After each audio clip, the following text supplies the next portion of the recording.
우리 다 함께 하나님의 말씀 요한복음 14장 1절로 3절에 있는 말씀 함께 보시겠습니다. 요한복음 14장 1절로 3절입니다. 우리가 너무나 잘 아는 귀한 약속의 말씀이죠. 우리 다 함께 읽겠습니다. 시작. 너희는 마음에 근심하지 말라. 하나님을 믿으니 또 나를 믿으라. 내 아버지 집에 거할 곳이 많도다. 그렇지 않으면 너희에게 일렀으리라. 내가 너희를 위하여 처소를 예비하러 가노니 가서 너희를 위하여 처소를 예비하면 내가 다시 와서 너희를 내게로 영접하여 나 있는 곳에 너희도 있게 하리라. 오래전에 영국의 일간지인 가디언지에서 인류가 직면할 10대 종말 위험이라는 제목의 기사를 썼습니다. 이 신문이 세계의 아주 저명한 과학자 10명에게 인류가 직면하게 될 최대 위협들을 예상하고 이 위협들이 우리 삶 가운데 어떤 영향을 끼칠지, 향후 60년 안에 발생할 가능성과 발생할 경우 인류에게 어떠한 영향을 끼칠지 10점을 척도로 해서 평가해 줄 것을 요구했습니다. 그때 이 과학자들이 10가지 위협들 중에 10가지의 그 위협들을 좀 꼽았는데요. 그 중에 몇 가지를 살펴보면 첫 번째는 이 기후 변화였습니다. 기후 변화. 이 온실가스 배출량이 많아짐으로 이 지구의 평균 기온이 2도씨가 올라갈 것이다. 2도가 올라갈 것이다라고 2도씨 이상 상승할 것을 예측했어요. 이렇게 되면 많은 지역의 기후가 완전히 바뀌게 된다고 합니다. 세계적으로 식량 불안과 또 사회 체제의 붕괴가 초래될 수 있다. 그 기후 변화 때문에. 그리고 이것이 인류를 황폐화시킬 가능성이 있다라고 전문가들은, 과학자들은 이렇게 말했습니다. 근데 그 우려가 실제로 일어나고 있습니다. 기후 변화로 인해서, 지구 온난화로 인해서 우리의 삶 가운데 직면되는 여러 가지 위험들이 발생하고 있어요. 그리고 두 번째로 꼽은 것이 이 텔로미어의 퇴화인데요. 이 모든 그 생명체의 동식물의 염색체 끝에는 이 텔로미어라고 하는 보호막 역할을 하는 텔로미어가 있습니다. 이 텔로미어가 없으면 염색체가 불안정해진대요.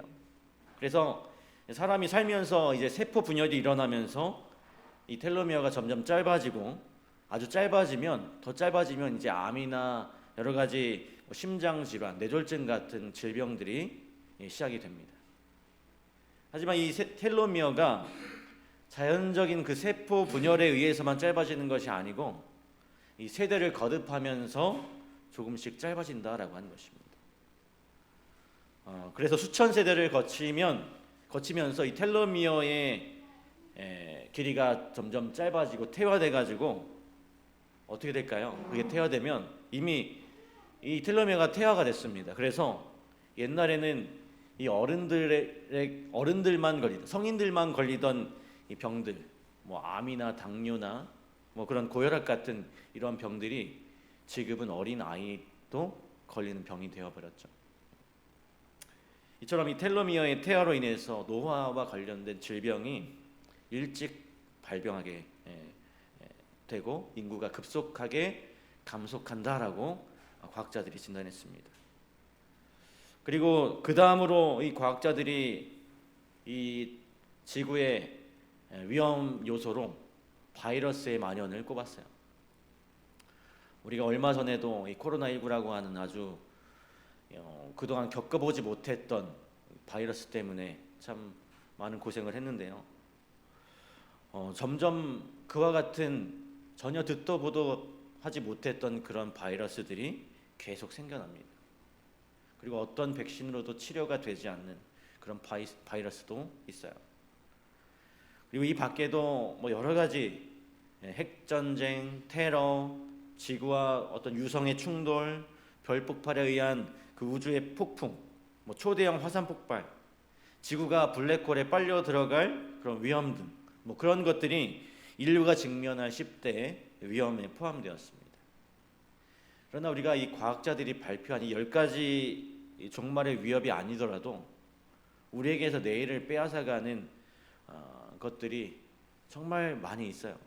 우리의 내일을 위협하는 요소들이 우리 삶에 아주 많이 있다고 하는 것입니다. 사고와 재난, 질병은 말할 것도 없고, 사람의 구실을 하지 않고 짐승처럼 되어버린 오늘날의 그 현실이 우리를 절망하게 만드는 일들이 참 많이 일어납니다.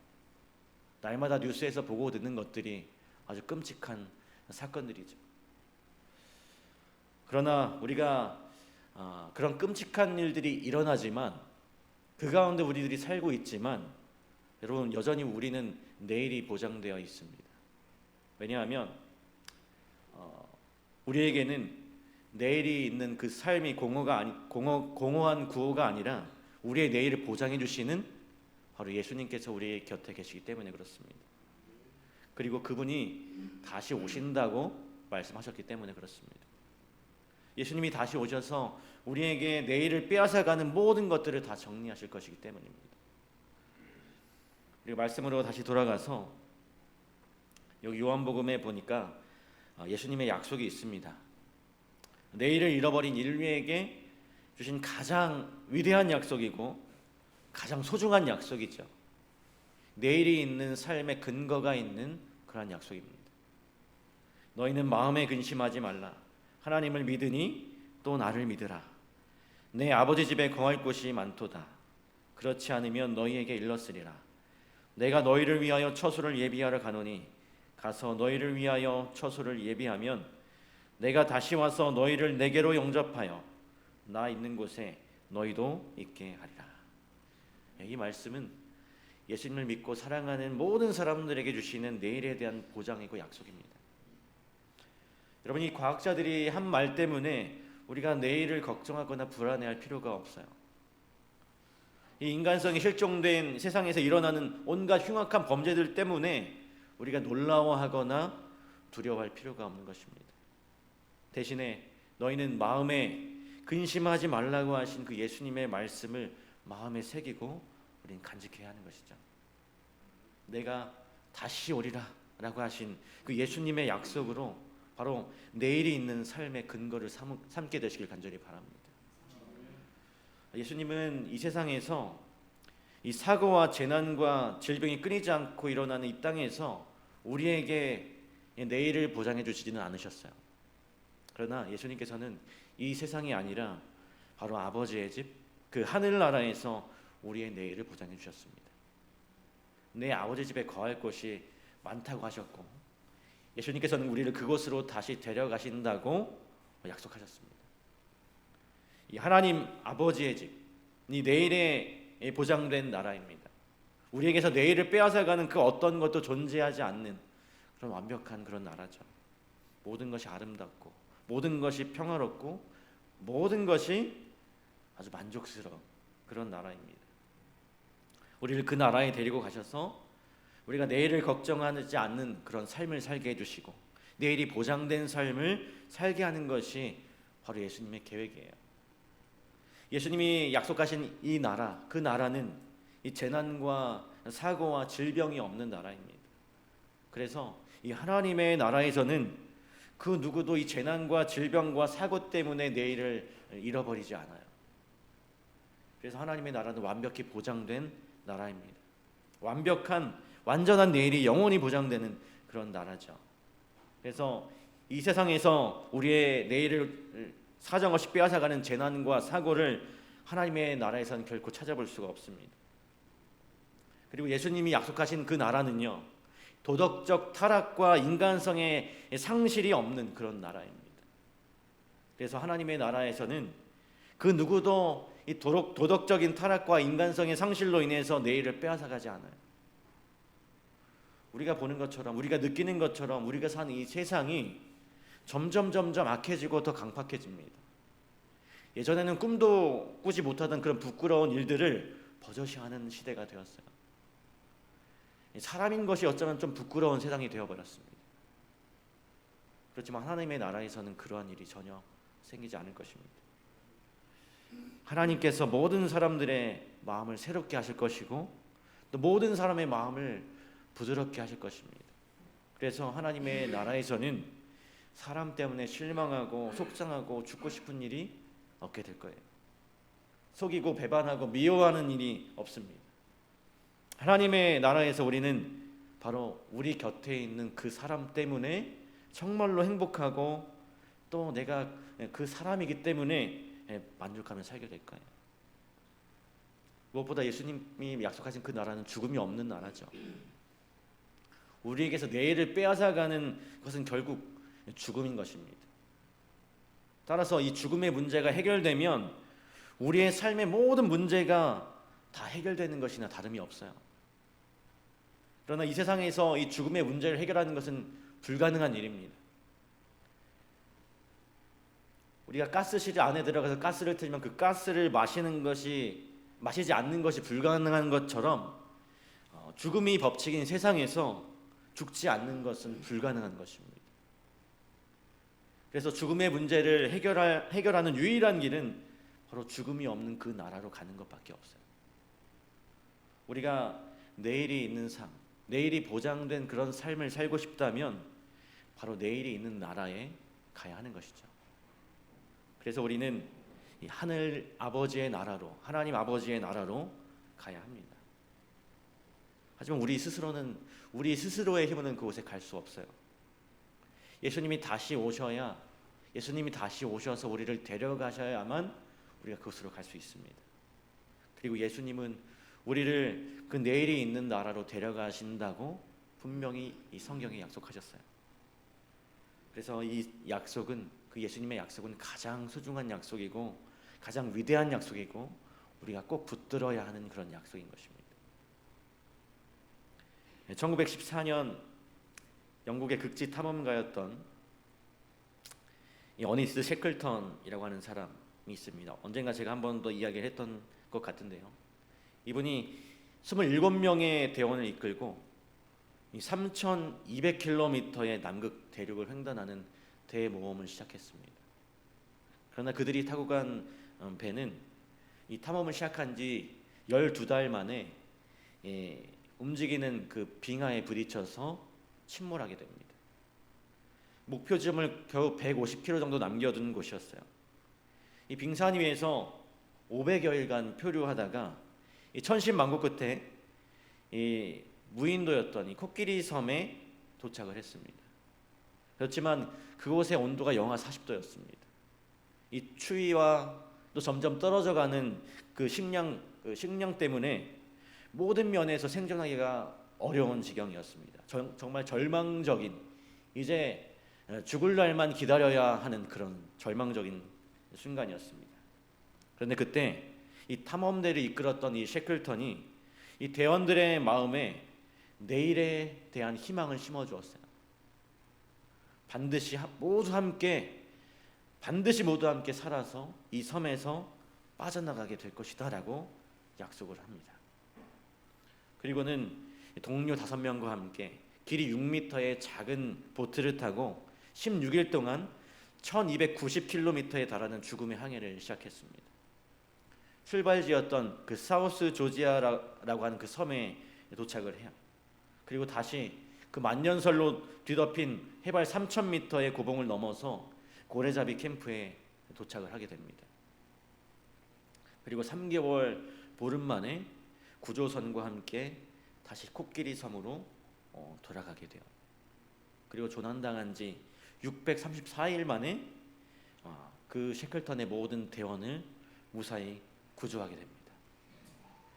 정말 인류 역사상 가장 감동적이고 드라마틱한 그 구조 활동을 이루어낸 이 셰클턴이 아내에게 이런 편지를 썼어요. 드디어 해냈어. 한 사람도 잃지 않고 우리는 지옥을 헤쳐나왔어. 그들이 탔던 그 인듀어런스호가 남극으로 출발하기 1년 전인 1913년에 스테펜슨이라고 하는 사람이 이끄는 캐나다 탐험대가 북극 탐험에 나섰었습니다. 1년 전에 먼저. 그런데 이들도 이 탐험 도중에 이 빙벽에 가로막혀서 고립되는 상황이 생겼습니다. 그런데 1년 후에 셰클턴 탐험대가 겪게 될 똑같은 그런 고립된 정말 절망적인 순간이 이 팀도 겪게 되었어요. 그런데 이 캐나다 탐험대는 북극에 고립된 지 수개월 만에 다 이 사람들이 야수같이 변해버렸어요. 거짓말과 속임수, 서로 식량을 도둑질하고 그런 극한 상황에서 인간이 보여줄 수 있는 아주 밑바닥을 다 보여주는 그런 상황으로 변해버린 것입니다. 그리고 11명의 대원 모두 처참한 최후를 맞이하게 되었어요. 하지만 이 셰클턴이 27명의 대원을 이끌고 2년 가까운 시간을 남극에서 버티다가 한 사람의 낙오자도 없이 영국으로 이 셰클턴의 그 탐험대는 무사 귀환을 했어요. 대원들이 그들의 대장 셰클턴을 전적으로 신뢰하고 따랐기 때문이었습니다. 그들은 그 셰클턴이 코끼리 섬을 떠나면서 한 말을 굳게 믿었어요. 내가 꼭 데리러 오겠다. 반드시 다시 너희를 데리러 오겠다. 라고 하는 말을 철석같이 믿고 있었습니다. 그리고 그 약속이 남극 얼음 위에 고립되어 있었던 그 대원들에게 그 내일의 근거가 되었던 것이었어요. 그 내일이 있었기 때문에 이 대원들 사이에는 심각한 불화나 어떤 갈등이 발생하지 않았습니다. 오히려 그 내일에 대한 근거 때문에 서로 하나로 뭉치게 되었어요. 그 대원 중 한 사람이 구조되면서 이렇게 말했습니다. 정말 최악의 구렁텅이에 빠지더라도 셰클턴이 리더라면 두렵지 않다. 우리 사랑하는 성도 여러분, 셰클턴의 대원들은 그들의 대장이었던 셰클턴의 약속을 믿고 그 빙하 위에서도 정말 희망을 놓아버릴 만한 그런 상황에서도 그 희망을 놓지 않고 기다렸다가 모두 구조가 되었습니다. 영하 40도의 그 남극 대륙에서도 그들은 내일이 있는 삶을 살았던 것이죠. 내일의 희망을 버리지 않고 내일이 있는 그 희망의 삶을 살았습니다. 여러분, 그렇다면 오늘 우리에게 내일이 있는 삶을 주기 위해 다시 오시는 예수님의 약속을 믿고 기다리는 것이 너무나 당연하고 마땅한 일 아니겠습니까? 왜냐하면 우리에게 반드시 돌아오시겠다고 약속하신 분은 만왕의 왕이시고 만주의 주시기 때문에 그렇습니다. 너희를 내게로 영접하여 나 있는 곳에 너희도 있게 하리라. 이렇게 말씀하신 분은 사람이 아니라 하나님이시기 때문에 그렇습니다. 여러분, 약속대로 예수님은 분명히 다시 오실 것입니다. 우리에게 내일이 있는 삶, 내일이 보장된 삶을 주시기 위해서 예수님은 분명히 다시 오세요. 내일이 보장된 그 하나님의 나라에 우리를 데려가기 위해 예수님은 다시 오십니다. 그분은 반드시 약속을 지키세요. 그러나 문제는 우리들이 그 예수님의 약속을 얼마나 신뢰하느냐 하는 것입니다. 우리는 그 약속을 추호도 의심하지 말아야 하고 그 순간 한순간도 의심하지 않아야 합니다. 예수님의 초림이 확실한 역사인 것처럼 그분의 다시 오심 또한 의심할 여지가 없는 역사적인 사건이 될 것입니다. 예수님이 다시 오시는 그날까지 이 소중한 약속, 가장 위대한 약속이 여러분의 삶의 힘과 용기가 되길 간절히 바랍니다. 우리가 그 약속을 점점 그 믿는 믿음을 약화시키는 것들이 이 세상에 참 많이 있습니다. 그 약속을 의심하게 만드는 일들이 참 많이 있어요. 그리고 사실 이 예수님께서 오신다는 이야기는 아주 오래전부터 있었기 때문에 우리가 그 오랜 기다림에 지칠 수도 있습니다. 예수님이 언제 오실지 우리가 모르기 때문에, 그때를 아무도 알지 못하기 때문에. 그러나 예수님께서 하신 약속, 예수님은 약속에 신실하시고 그 약속을 분명히 지키신다는 그 사실 우리가 굳게 믿는다면 아무리 시간이 오래 지나도 또 우리의 그 믿음을 흔드는 그런 요소들이 아무리 많이 다가온다 할지라도 우리는 흔들리지 않을 수 있게 될 것입니다. 우리에게 내일이 있는 삶을 주시기 위해 다시 오시는 그 예수님을 간절하게 기다리고 또 그 다시 오시는 그 예수님을 기쁨으로 맞이할 수 있는 우리 직산교회 믿음의 가족들이 되시기를 간절히 바라면서 오늘 말씀을 마치도록 하겠습니다.